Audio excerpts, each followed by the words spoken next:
you today? Good. This is my second time in the Belfast church. My first time was for the wedding of Adam and Heather, so it's lovely to see them here today. And thank you for inviting me to share a message with you this morning. As was said, my name is Lani Edwards, and I am the lead elder of the Burwood Adventist Community Church in Melbourne, Australia. So I hope you can all understand my accent okay this morning. So I had actually asked my brother and his family to help out with a little bit of a skit to illustrate my sermon today. Unfortunately, my sister-in-law, Taryn, is not well, so I'm just going to have to tell you the story that they were going to act out. So in this fictional scenario, Jonathan and Taryn, mum and dad, and the two children, Hannah and Jude, which, you know, if you're members of the church here, you might be familiar with them. We're going to imagine that Jude has just turned 18 years old. And so because he's 18, his parents decide that they are going to buy both him and Hannah a car as a present for them because they're adults and they're grown up. And so mum and dad say to Hannah and Jude, here's a car, it's for you to share, you can go anywhere you want with it in this beautiful Emerald Island that we live in. So you've got freedom, you're adults, you can go anywhere you want, just be safe. There's just one rule, and the rule is don't leave the island. Stay on the island of Ireland. There's plenty to see and do, that's your only rule. But go off and have fun and explore. Well, Hannah and Jude are excited by this news, and so they go, let's go. They jump in the car. As we were going through this story last night, Jude wanted to know if it was a Lamborghini. So we thought, because it's a fictional story, why isn't it a Lamborghini? Why not? So they've got a Lamborghini, and so they decide, where do we go for our first day of driving anywhere? I don't know, where would you go if you had a Lamborghini and a free day in this beautiful country? Well, for their first trip, they decide to go north. So they go up to Giant's Causeway, and they go up there, and they're exploring, and it's beautiful, and they have a great time. They get home, and mum and dad say, how was your day, Hannah and Jude? Oh, it was a wonderful day. We explored Giant's Causeway. Oh, fantastic. Well, the next day, they say, you know what? That was fun, but I think we can go further than that. Let's explore something else. Let's go south this time. So this time, they jump in the car, and they head south, and they get all the way down to Cork. And they go, oh, it's wonderful down here. We love it in Cork. It's a great time to explore this part of Ireland. They head back home, and mum and dad say, where did you go today? Oh, today we went to Cork. Oh, wonderful. Did you have fun? Yes, yes, yes. That's fantastic. So the third day, they go, where should we go today? And they, oh, thank you. I've been told that my microphone fell off. Thank you. So on the third day, they think, oh, well, today we'll go west. And so they head off into the west, and they end up in the Dingle Peninsula, one of the most beautiful places in this beautiful island that you've got. And they get right down to the very end, and they're standing on the end, and they're looking out into the ocean. And Hannah says to Jude, you know what? There's nothing until you get to North America. You know, just over there, all the way to North America. And Jude says, well, why don't we go there? And Hannah says, no, you remember the rule. Mum and Dad says we're not to leave the island. We have to stay on the island. Well, but, you know, maybe they're just trying to ruin our fun. I reckon we should go to North America. There's more exciting things just across the water. You know, we're good swimmers. We can do that. Oh, no, we shouldn't break the rules, says Hannah. Let's go home. Well, they get home, and they say to Mum and Dad, what did you do today? And Dad, they say, oh, you know, we went to the Dingle Peninsula, and we had a look, and we thought, maybe we'll go to America. And Mum and Dad said, you can't swim to North America. Don't be silly. Like, no, the car doesn't go on the water. It's not safe. It's not where you want to go. And anyway, remember the rule? You can go anywhere you want in Ireland. You just can't leave the island. Oh, well, Hannah and Jude decide, no, Mum and Dad are just taking away all our fun. This is not good enough. And so Hannah and Jude wake up at the crack of dawn, and they sneak out before Mum and Dad are awake. They jump in the Lamborghini, and they take off back to the Dingle Peninsula. And they get to the end, and they go, we are going to swim to North America because we are going to have fun and do what we want to do. And so, well, Mum and Dad wake up and they look around and they realize that Hannah and Jude have gone. And they think, well, where have they gone? They thought, they must have gone to swim to North America. Well, Mum and Dad have a conversation and they go, you know what? It's a death sentence if we let them try and swim to North America. They go, well, what are our choices? Well, you know what? We were happily married before we had kids. Maybe we'll just let them go. Is that an option? You know, we'll just have each other and we'll still be a family of Mum and Dad and we'll be fine. You know, maybe we just let them go. Or, you know, well, we could just have more kids maybe, just replace them. Yeah, we'll just have a couple more kids and don't worry about the two that have gone. You know, they've broken the rules anyway, so let them go. We'll just make a new family and it will be fine. But Mum and Dad talked to each other and they said, no, we can't let this happen. We can't let our precious, precious children die. Well, in this story, Taryn was an Olympic swimmer in her childhood. This bit's not slightly true, but we're just going to follow the analogy. And Taryn says, I've got to go after them. I've got to save them and bring them home. And so Mum and Dad make the decision to drive down to the Dingle Peninsula, and the curtain closes on this story as Taryn dives off the rocks into the ocean to go and rescue her children. That was the little skit that you missed out on.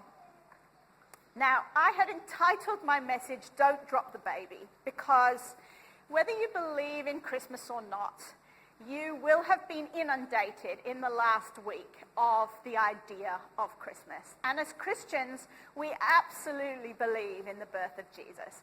And actually, the fact that Jesus came sacrificed everything. If you think about that analogy that I just shared of Jonathan and Taryn considering what do they do with their wayward children who have broken the rules. You know, God could have said, let's just give up on them. Let's let them go. Let's just let them die and we can start again. Let's create a new planet, have new children, and move on. But Jesus couldn't do that. He said, I love these children so much that I can't let them go. I have to create a rescue plan. I have to create a rescue plan to save them, which is why we have this scripture reading today. It's such a famous verse that sometimes we go, you know, I've heard this one before. We know this one off by heart. But there's so much truth in it. For God so loved the world. God loved the world like those parents loved their wayward children. They couldn't let the children just swim off to die. They had to go and get them. They had to go and rescue them. That God gave his one and only Son, that anyone who believes in him will not perish, but have eternal life. This year was the 20th anniversary of the Boxing Day tsunami, and those of us of a certain age will remember that event, the tragedy that hit so many countries in Southeast Asia and India and Sri Lanka. 227,000 people died in that tsunami when the waves came and covered Thailand and Sri Lanka and so many of the Philippines and so many of these other countries. And because it's 20 years since it happened, as I was flying over from Australia, they had the movies on the aeroplane. They showed the movie called The Impossible, which is a story based on a true story of a family of 5 who survived the tsunami. They were there on holiday in Thailand at a nice beachside resort when the wave came. And the story is told of the dad. Now, the dad has found the 2 younger sons, and they're maybe 5 and 7, and he's got them. But he can't find the oldest son, and he can't find his wife. And they come to evacuate the survivors who are, you know, clinging to things. And he says, I can't go with the evacuation. I have to look for my son and my wife. I can't go. And so he finds a friendly family, and he makes this heartbreaking decision to let his 5 and 7-year-old sons go off without him. And imagine you've just lost half your family, and then you're walking away from the 2 that you've got. Because he's like, I can't leave with knowing that my wife and my other son are here somewhere, and I have to keep looking. and you watch that film and it kind of captures just a sense of God's desperate love for humanity. He can't let you go. So you've encountered this baby at some point over the last week.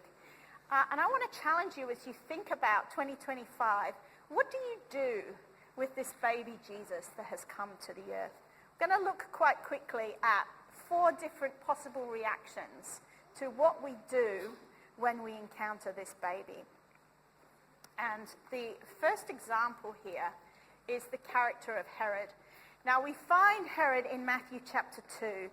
And Herod was not expecting the Messiah. He wasn't there checking the charts and reading the signs and looking at the prophecies. He was just happy being the king.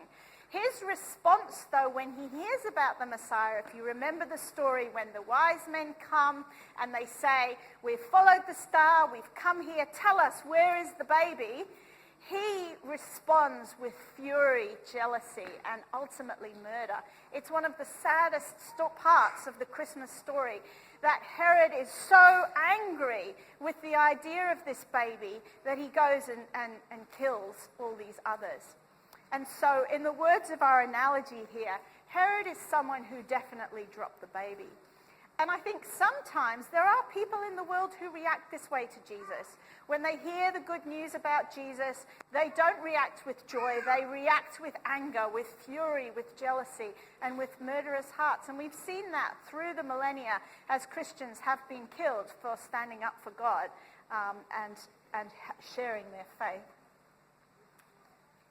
Another potential reaction is the Pharisees. Now, the Pharisees, I think it's really interesting how the Pharisees are not part of the birth story, because Herod actually goes to the high priest and he says to him, "Where do your scriptures say that the Messiah will be born?" And the high priest says, he says, "But you, Bethlehem Ephratah," he quotes from the book of Micah, and he says, Micah says that the Messiah will be born in Bethlehem. So the high priest is hearing that potentially the Messiah is being born. Wouldn't you have thought that if you were the leaders of the church at this point, that there's a potential Messiah being born, that you would show some interest? Like, especially if you were expecting the Messiah. The Pharisees, the Jewish people, were looking, were waiting, were hoping, were praying for the birth of this Messiah. They were so excited about a future potential Messiah who would save them. And yet when the Messiah did come, it wasn't what they were looking for. And there's this tragic story in Matthew chapter 15, which I'll just flick to very quickly here. If you've got your Bible, you're welcome to follow along. Matthew chapter 15. And here the scribes and Pharisees are arguing with Jesus at the beginning of the chapter here. And they're questioning some of the things that Jesus does. And Jesus is not kind to these people. He says, "You guys are the church aristocracy. You guys are the leaders of the church. You're the conference president or, the general conference president. And yet you are missing the point." Jesus says some incredibly strong things to them. In verse 7 it says, Jesus is speaking. He says, "Hypocrites, well did Isaiah prophesy about you, saying, 'These people draw near to me with their mouth and honor me with their lips, but their heart is far from me, and in vain they worship me, teaching as doctrines the commandments of men.'" What a tragic response to this baby Jesus. They had the opportunity. They were supposed to be looking for the Messiah, and yet because the Messiah did not meet their expectations, they ignored him. They definitely dropped the baby. A third potential response that we could have is the 3 wise men. Now, like Herod, they were not expecting the Messiah either. They weren't Jews that were looking and studying and watching the scriptures. However, they were learned, educated men, and they started to see the prophecies coming together, and they saw a star. And as they started experiencing these things, as they started encountering this person of Jesus, they had an incredible response. If you think about it, like they were living their own lives in a country far away, and yet they left behind everything. They left behind their families, their books, their homes. They saddled up their camels and they went on a journey without even really knowing where they were going or what they were doing. They rearranged their entire lives to worship this baby and trekked for months, right, to go and look. They weren't necessarily expecting the Messiah, but when the Messiah came, they did not drop the baby. They took their opportunity to encounter God and to get to know this baby. And then actually my favorite response to encountering the baby comes from the book of Luke, chapter 2. And this is Simeon and Anna. Now here in Luke chapter 2, there are a couple of old people who are just there in the church. They've been praising God. They've been praying. They were expecting the Messiah. And if you look at their response when they meet, when they come across Jesus it's Luke chapter 2, verse 26. It says, this is about Simeon. It says, it had been revealed to him by the Holy Spirit that he would not see death before he had seen the Lord's Christ. So he came by the Spirit into the temple, and when the parents brought in the child Jesus to do for him according to the customs of the law, he took him up in his arms and blessed God and said, Lord, now you are letting your servant depart in peace. For my eyes have seen your salvation, which you have prepared before the face of all peoples, a light to bring revelation to the Gentiles and the glory of your people Israel. And then if we skip a little bit further down in the same chapter, verse 36, we meet Anna, a prophetess. And she was of a great age, it says. She lived with her husband 7 years, and then she'd been a widow for 84 years. So she was old. If she'd been a widow for 84 years, had been married for 7, and, do the math, she's old.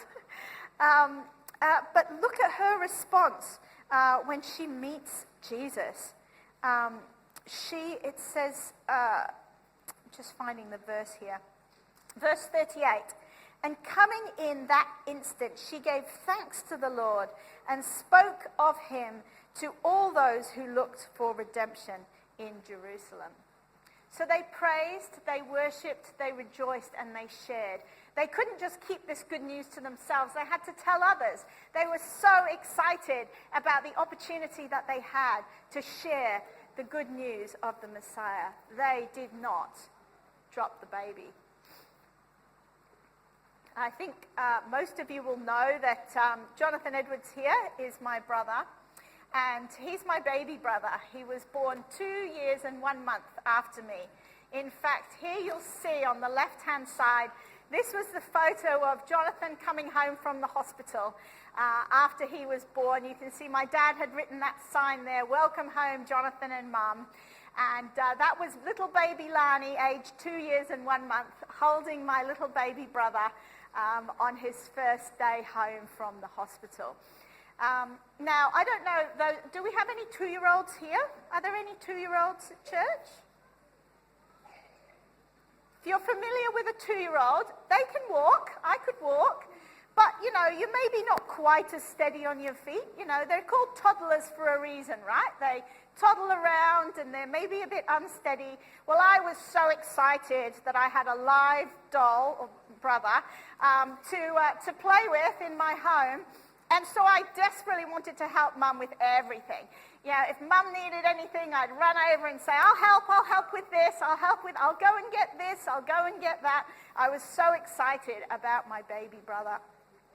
Well, one particular time, my mum had put Jonathan down on her bedroom floor. We lived in a little 2-bedroom house. We lived in Glasgow at the time. And she had, on the upstairs, she'd put Jonathan down on the floor to change his nappy. And she realized that she'd left something downstairs that she needed to grab. Well, he's still a baby. He's not going to go anywhere, right? So she just left him on the mat, and she just ran down the stairs to go and get what she needed to get. Well, big sister sees that Jonathan had been left by himself upstairs and that Mum had gone downstairs. And so big sister decided, I'll help. And so I went over to baby Jonathan and I scooped him up and I picked him up. So his head was here and his little legs were dangling down here. And I decided I would carry Jonathan downstairs to Mum. So I carried him from the bedroom and I got to the top of the stairs and I was just standing over the top stair about to put my foot down. And when Mum got to the bottom of the stairs and she looked up and she saw Lani about to fall down the stairs with the newborn baby, but she wanted to scream, stop, stop, but she thought that would make me jump, and so she was like, oh, just be there, and she's frantically trying to run up the stairs as fast as she could to make sure that I didn't drop the baby. And fortunately, oh, just stay up there, Lani, just stay up there. Fortunately, I didn't drop the baby, and Jonathan is still here, and he's okay today. Now, that's a little bit of a funny story as we conclude, because it's actually really serious to think about, what about you? What will you do this year as we approach 2025? As we have an opportunity to encounter this baby that we've heard about over the Christmas period. We might, like Herod, choose to get angry, choose to get jealous, choose to be frustrated and to walk away and turn our back and reject this baby. We might, like the Pharisees, say, this is not the Jesus that I wanted. I'm not interested. I'm going to look somewhere else. We may, like the wise men, choose to drop everything and follow and search after Jesus and go wherever he leads, in another country or a different city or wherever God is calling us to go. Or we might, like Simeon and Anna, just stay in our own church community, but while we're there, make a difference for Jesus, telling everyone that we come across that we have encountered the Messiah. And so that's my challenge to you for 2025. As you encounter this baby, what will you do? Will you drop the baby? Thank you.